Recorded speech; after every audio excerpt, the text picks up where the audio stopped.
Okay, next வந்து நம்ம கம்பெனிக்கு அப்படின்னு சொல்லிட்டு சில எக்ஸ்பென்ஸ் வச்சுருப்போம்.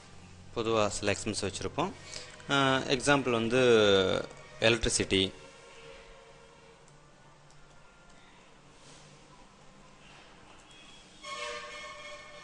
Charges, telephone charges,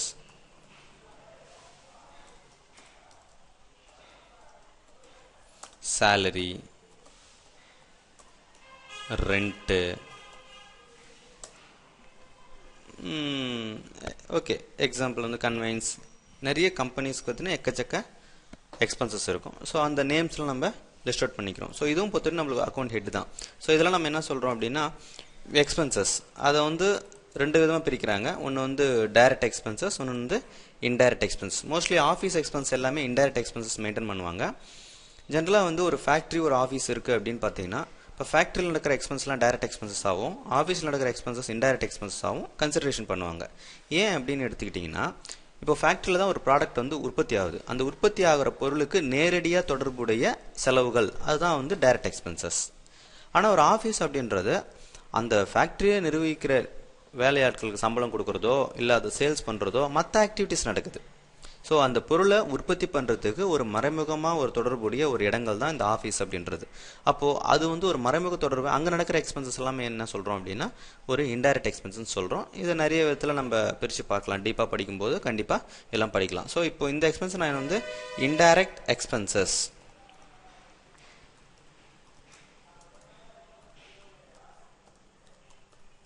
indirect expenses, indirect expenses. So electricity charge, telephone charge, salary and rent. Example ஒரு 4 எக்ஸாம்பிள் மட்டும். ரைட். இப்போ வேற என்ன நம்ம கம்பெனிக்கு இருக்கும் அப்படின்னா, கண்டிப்பாக நம்ம அக்கௌண்ட் மெயின்டைன் பண்ணுறதுக்கு, கேஷை மெயின்டைன் பண்ணுறதுக்கு கேஷ் அக்கௌண்ட் ஒன்று வேணும். அது இல்லாமல் பேங்க் அக்கௌண்ட் ஒன்று வேணும். கண்டிப்பாக ஒரு பேங்க், மினிமம் ஒரு பேங்க் அக்கௌண்ட்டாவது மெயின்டைன் பண்ணுவாங்க. சப்போஸ் நான் வந்து இந்தியன் பேங்க்கில் அக்கௌண்ட் மெயின்டைன் பண்ணுறேன் அப்படின்னா இந்தியன் பேங்க். ஸோ இது ஐசிசியில் மெயின்டைன் ஐசிசி. இது வந்து பேங்க் அக்கௌண்ட். நம்மளை பொறுத்த வரைக்கும் பேங்க் அக்கௌண்ட்ஸ். ஏன் தனித்தனியாக நான் ஹெட்டிங் போட்டு செப்பரேட் பண்ணி காட்டுறேன் அப்படின்னா, இதை தான் நம்ம டேலியில் குரூப் அப்படின்னு சொல்லிட்டு படிக்க போகிறோம். அப்போ தான் வந்து டோட்டலாக பேங்க்கில் எவ்வளோ இருக்குது. இப்போ ஒரு 5 பேங்க்கில் அக்கௌண்ட் வச்சுருக்கீங்க அப்படின்னா, இப்போ எல்லா பேங்க் அக்கௌண்ட்டும் சேர்த்து டோட்டல் அமௌண்ட் எவ்வளோ இருக்குன்னு சொல்லணும். பர்டிகுலராக இந்தியன் பேங்க்கில் எவ்வளோ இருக்குன்னு தனியாக தெரியணும் அப்படின்னா, ஸோ இண்டிவிஜுவலாக ஒரு அக்கௌண்ட்டை போய் ஓப்பன் பண்ணி பார்த்தா, அந்த இப்போ இந்தியன் பேங்க் அக்கௌண்ட் ஓப்பன் பண்ணி பார்த்தா இந்தியன் பேங்க்கில் எவ்வளோ இருக்கிறது மட்டும்தான் நம்மளால் பார்க்க முடியும் பேலன்ஸ்லாம். பட் ஒட்டுமொத்தமாக பார்க்கணும் அப்படின்னா அதுக்கு தான் மேலே ஹெட்டிங்காக கொடுக்குறோம். அது வந்து நம்ம டேலியில் குரூப் அப்படின்னு அக்கௌண்ட்ஸ் குரூப்னு சொல்லிட்டு சொல்ல போகிறோம். இப்போது இது ஒரு விதமான அக்கௌண்ட்ஸ் குரூப்பு. அது மாதிரி இன்டைரக்ட் எக்ஸ்பென்ஸ் ஒரு அக்கௌண்ட்ஸ் குரூப்பு, சன்ட்ரி டெட்டார்ன்றது ஒரு அக்கௌண்ட்ஸ் குரூப்பு, சன்ட்ரி கிரெடிட்டார் அப்படின்றது, இந்த மாதிரி 28 குரூப் வந்து டேலியில் டிஃபால்ட்டாக ஸ்டோர் பண்ணி வச்சுருக்காங்க. இதில் வந்து 15 குரூப் வந்து பிரைமரி குரூப்பு, மிச்சம் 13 குரூப் வந்து அது பிரைமரி குரூப்பை சப்போர்ட் பண்ணி வர்றது தான். அதே மாதிரி கேஷ், அதே மாதிரி நம்ம எமர்ஜென்சி எக்ஸ்பென்சஸ்க்காக செலவுக்காக பெட்டி கேஷ்னு ஒன்று மெயின்டைன் பண்ணுவாங்க கம்பெனிஸில். ஸோ பெட்டி கேஷ். ஸோ இது ரெண்டுமே பார்த்தீங்கன்னா என்ன குரூப்பில் வரும், அதாவது என்ன ஹெட்டிங்கில் வரும், என்ன அண்டர் வரும் அப்படின்னு பார்த்தீங்கன்னா கேஷ் இன் ஹேண்ட் அப்படின்ற ஒரு குரூப்பில் வரும். Cash in hand. So right. So பார்த்தீங்கன்னா உங்களுக்கு எக்ஸாம்பிள் நான் சொல்லியிருக்கேன். இப்போது இந்த டீட்டெயில்ஸ் எல்லாத்தையும் நாம் டேலியில் போஸ்ட் பண்ணணும் ஃபஸ்ட்டு. இதெல்லாம் ஒன் டைம் போஸ்ட் தான். இப்போ பிபிஎல் லிமிடெட்ன்ற கம்பெனியை இப்போது பேங்க்கில் போய் அக்கௌண்ட் ஆரம்பிக்கிறோம். ஃபஸ்ட் டைம் ஆரம்பிக்கும் போது மட்டும்தான் அந்த ஃபார்ம்லாம் ஃபில்அப் பண்ணி கொடுத்து அக்கௌண்ட் நம்பர் வாங்குற வரைக்கும். ஒரு வாட்டி அமௌண்ட் போடும்போது நம்ம போயிட்டு அக்கௌண்ட் கிரியேட் பண்ணுறதில்ல. அதுக்கப்புறம் ஒன்லி அமௌண்ட் டிரான்சாக்ஷன் டெபாசிட் பண்ணும், வித்ரா பண்ணும், டெபாசிட் பண்ணும், வித்ரா பண்ணும், அந்த மாதிரி தான். ஸோ இதெல்லாம் ஒன் டைம் கிரியேட் பண்ணுற அக்கௌண்ட் ஹெட், அவ்வளோதான், ஒரு அக்கௌண்ட் நம்பர் வாங்குற மாதிரி. ஸோ இதுக்கு ஒரு குரூப் கண்டிப்பாக மெயின்டைன் பண்ணால் தான் நம்ம செப்பரேட் பண்ணி பார்க்க முடியும், தனித்தனியாக செக்ரிகேட் பண்ணி பார்க்க முடியுன்றதுக்காக நம்ம குரூப் வச்சுருக்கோம். சரிங்களா? எல்லா எக்ஸ்பென்ஸையும் ஒரே எக்ஸ்பென்ஸை போட்டால் எலக்ட்ரிசிட்டி எவ்வளோ ஆச்சுன்னு தனியாக பார்க்க முடியாது. அதனால தான் தனித்தனியாக வச்சு அது மொத்தமாக டோட்டல் எக்ஸ்பென்ஸ் எவ்வளோப்பா இந்த மந்த் அப்படின்னு கேட்டாங்கன்னா எல்லாத்தையும் சேர்த்து கால்குலேட் பண்ணுறதுக்கு இன்டைரக்ட் எக்ஸ்பென்ஸ் இந்த குரூப் ஓப்பன் பண்ணி பார்த்தா நம்மளுக்கு தெரிஞ்சிரும்ன்றதுக்காக தான் இந்த மாதிரி மெயின்டைன் பண்ணுறோம். இப்போ இதை முதல்ல எப்படி வந்து டேலியில் போஸ்ட் பண்ணுறதுன்னு பார்ப்போம். இதெல்லாமே அக்கௌண்ட்ஸ் சம்மந்தமான விஷயங்கள். ஸோ நம்ம இந்த கம்பெனியை ஓப்பன் பண்ணியிருக்கோம் டேலியில். இந்த பக்கம் ஜி சப்போர்ட் இந்தியா லெஃப்ட்டில் இருக்குது. இப்போ நம்ம இதில் பார்த்தீங்கன்னா மாஸ்டர்ஸ் அப்படின்னு இருக்குது. ஸோ மாஸ்டர்ஸில் நம்ம என்ன பண்ணுறோம், இந்த accounts group or accounts head எல்லாமே கிரியேட் பண்ணுறோம். நாங்கள் எங்கள் அக்கௌண்ட்ஸ் அப்படின்னு சொல்கிறது அந்த உள்ளே இருக்கிற அந்த பிபிஎல் கம்பெனியோடைய பேர், அந்த எக்ஸ்பென்ஸோடைய பேர் தான். குரூப்புன்னு சொல்கிறது தனியாக. இப்போ நம்ம முதல்ல அக்கௌண்ட்ஸ் ஹெட் தான் கிரியேட் பண்ண போகிறோம். ஸ்டாக்கை பற்றி நான் சொல்லவே இல்லை. இப்போ எந்த டிவி வாங்க போகிறோம், எத்தனை வாங்க போகிறோன்ற இன்ஃபர்மேஷன் கிடையாது. எந்த கம்பெனியில் வாங்க போகிறன்ற இன்ஃபர்மேஷன் தான் இருக்குது. அது எல்லாமே வந்து அக்கௌண்ட்ஸ் இன்ஃபோ. இப்போ மாஸ்டர்ஸ் கிரியேட் பண்ணும்போது இப்போ அக்கௌண்ட்ஸ் இன்ஃபோ ஏன்னு ப்ரெஸ் பண்ணலாம். அப்படிலாம் என்ன பண்ணிக்கலாம், அங்கே மவுஸ் எடுத்துகிட்டு போய்ட்டோ இல்லை கீபோர்டில் up and down arrow use பண்ணியோ செலக்ட் பண்ணிவிட்டு பண்ணலாம். அதர்வைஸ் ஏ யூஸ் பண்ணிக்கலாம். ஏ செலக்ட் பண்ணிங்கன்னா அக்கௌண்ட்ஸ் இன்ஃபோக்குள்ளே போயிடும். இதில் பார்த்தீங்கன்னா குரூப்பு லெட்ஜர்ஸ்னு இருக்குது. இதில் குரூப்ன்றது டேலியே பார்த்தீங்கன்னா கிரியேட் பண்ணி வச்சுருப்பாங்க. நீங்கள் குரூப்புக்குள்ளே போய் பாருங்கள். அதுலேயும் குரூப் புதுசாகவும் கிரியேட் பண்ணுறதுக்கு ஆப்ஷன் கொடுத்துருக்கான். கிரியேட்னு டிஸ்பிளே கொடுத்துருக்கான். ஏற்கனவே இருக்கிறத ஆல்டர் பண்ணுறது கொடுத்துருக்கான். ஸோ இப்போ டிஸ்பிளேல போய் பார்த்தீங்கன்னா ஆல்ரெடி குரூப்ஸ் எல்லாம் இருக்குது அங்கே. ஆல்ரெடி பார்த்தீங்கன்னா நம்ம நினைக்கிற மாதிரி கேஷ் இன் ஹேண்டு, அதே மாதிரி பார்த்தீங்கன்னா இன்டைரக்ட் எக்ஸ்பென்சஸ்ஸு. ஸோ இது எல்லாமே நம்மக்கிட்ட ஆல்ரெடி அவைலபிள், டேலியில் அவைலபிளாக இருக்குது. ஸோ அதனால் நாம் குரூப் கிரியேட் பண்ணுற வேலை நம்மளுக்கு இல்லை. ஸோ நம்ம எதை கிரியேட் பண்ணால் போதும், லெட்ஜர். மேலே பார்த்தீங்கன்னா குரூப்னு இருக்குது. நீங்கள் தப்பாக போய் லெட்ஜர் கிரியேட் பண்ணுறோன்னு சொல்லிட்டு குரூப்பில் போய் கிரியேட் பண்ணிடாதீங்க. ஸோ எஸ்கேப் கொடுத்துட்டு லெட்ஜருக்குள்ளே போயிட்டு அங்கே போய் என்ன பண்ணுங்கள், கிரியேட். இதில் வந்து மேலே பார்த்தீங்கன்னா சிங்கிள் லெட்ஜர், கீழே மல்டிபிள் லெட்ஜர்னு கொடுத்துருப்பாங்க. ரெண்டுமே கிரியேட் பண்ணுற மெத்தட் தானே தவிர ரெண்டும் வேறு வேறு இல்லை. நம்ம குரூப்பில் மல்டிபிளில் கிரியேட் பண்ணும்போது ஒரே டைமில் 10 லெட்ஜர் கிரியேட் பண்ணி ஒரே டைமில் சேவ் பண்ணலாம். சிங்கிளில் வந்து தனித்தனி தான் பண்ண முடியும். இப்போ எக்ஸாம்பிள் வந்து இப்போ ஒரு டாக்குமெண்டேஷன் டைப் பண்ணுறீங்கன்னா ஒரு பேஜாக டைப் பண்ணி சேவ் பண்ணுறதுன்றது சிங்கிள் மெத்தட். ஒரு 20 பேஜ் ஒட்டுமொத்தமாக டைப் பண்ணி ஒரே டைம் சேவ் பண்ணுறதுன்றது மல்டிபிள் லெட்ஜர், மல்டிபிள் மெத்தடு. ஆனால் இந்த மல்டிபிள் மெத்தடில் கேர்ஃபுல்லாக இருக்கணும். ஒரு 20 டைப் பண்ணும்போது ஏதாவது சம் எரரோ இல்லை வந்து திடீர்னு கம்ப்யூட்டர் வந்து ஹேங் ஆகிடுச்சோ அப்படின்னா அந்த 20 பேஜ் நீங்கள் காப்பாற்ற முடியாது. ஸோ என்ன ஆச்சுன்னா நீங்கள் சேவ் பண்ணியே இருக்க மாட்டீங்க. ஃபைனலாக சேவ் பண்ணிக்கலாம் அப்படின்னு சொல்லிட்டு வச்சுருப்பீங்க. பட் சிங்கிள் பேஜாக நீங்கள் பண்ணும்போது கண்டிப்பாக ஒரு பேஜும் லாஸ்ட் பேஜ் மட்டும் தான் நம்மளுக்கு வந்து கிடைக்காம போகும். அந்த மாதிரி தான் இப்போ சிங்கிள் லெட்ஜர் கிரியேட் பண்ணுறது சேஃபர். ஸோ ஏற்கனவே இருக்கிறத டிஸ்பிளே பண்ணுறதுக்கு டிஸ்பிளே, ஏற்கனவே இருக்கிறத ஆல்டரேஷன் பண்ணுறதுக்கு ஆல்டர். ஸோ இப்போ டிஸ்பிளே போய் பார்த்தீங்கன்னா நம்ம கிரியேட் பண்ணாமே 2 லெட்ஜர் வந்து டிஃபால்ட்டாக வந்திருக்கும். கேஷ்னு ஒரு லெட்ஜர், இதை நம்ம கிரியேட் பண்ணணும்னு நினச்சோம், பட் அதுவே இருக்குது.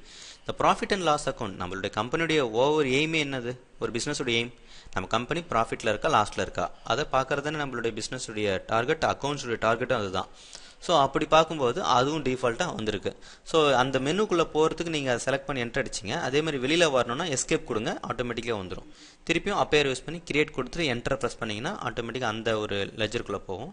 மேலே பார்த்தீங்கன்னா நேம் அப்படின்னு இருக்குது. இப்போ நான் என்னென்ன நேம் கொடுத்தேன், பிபிஎல் லிமிடெட்னு கொடுத்தேன். பிபிஎல் லிமிடெட்னு ஒரு லெட்ஜர், அதுதான் அக்கௌண்ட் ஹெட்டு. ஸோ அது கிரியேட் பண்ணுறோம். ஏன்னா அவங்க கூட தான் நம்ம ட்ரான்சாக்ஷன் வச்சுக்க போகிறோம்.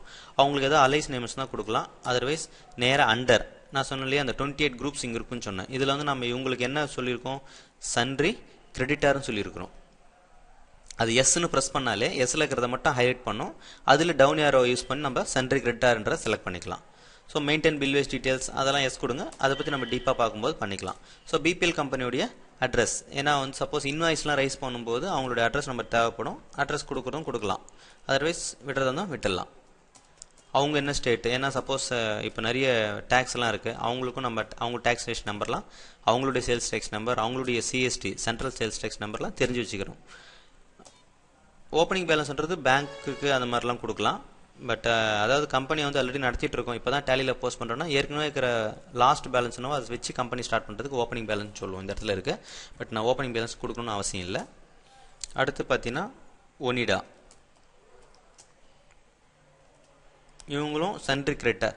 இந்த இடத்துல வேறு எதுவுமே சேஞ்ச் பண்ண வேண்டியதில்லை, அதே சன்ரி கிரெடிட்டார் தான். இதெல்லாம் அப்படியே சேம். பட் இங்கே வந்து அட்ரஸ் மட்டும் டைப் பண்ணணும் அப்படின்னா நீங்கள் என்ன பண்ணுங்கள், என்டர் அடிச்சு வாங்க. இல்லை நான் எதுவும் டைப் பண்ண வேண்டாம், ஸோ லெட்ஜர் ஓவர் அப்படின்னா கண்ட்ரோல் ஏ ப்ரெஸ் பண்ணுங்கள், சேவ் ஆகிடும்.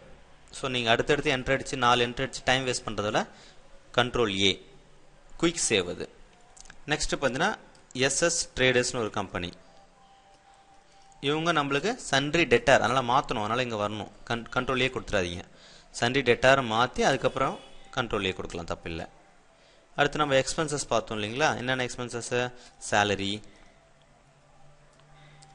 என்ன சொன்னேன், ஸோ இன்டைரக்ட் எக்ஸ்பென்சஸ். அதுமாதிரி எக்ஸ்ட்ராவாக வந்துட்டிங்கன்னா பேக் ஸ்பேஸ் பட்டனை யூஸ் பண்ணிங்கன்னா மேலே அப் போகும், பேக் ஸ்பேஸ் தான்.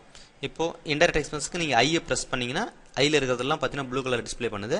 இதில் இன்டைரக்ட் எக்ஸ்பென்சஸ் சூஸ் பண்ணி என்டர் அடிச்சுட்டு கண்ட்ரோல் ஏ கொடுத்தீங்கன்னா சேவ் ஆகிடும். அடுத்து பார்த்தீங்கன்னா ரெண்ட்டு, இன்டைரக்ட் எக்ஸ்பென்ஸ் அப்படியே கண்ட்ரோல் ஏ கொடுத்துடலாம். அடுத்து வந்து எலக்ட்ரிசிட்டி,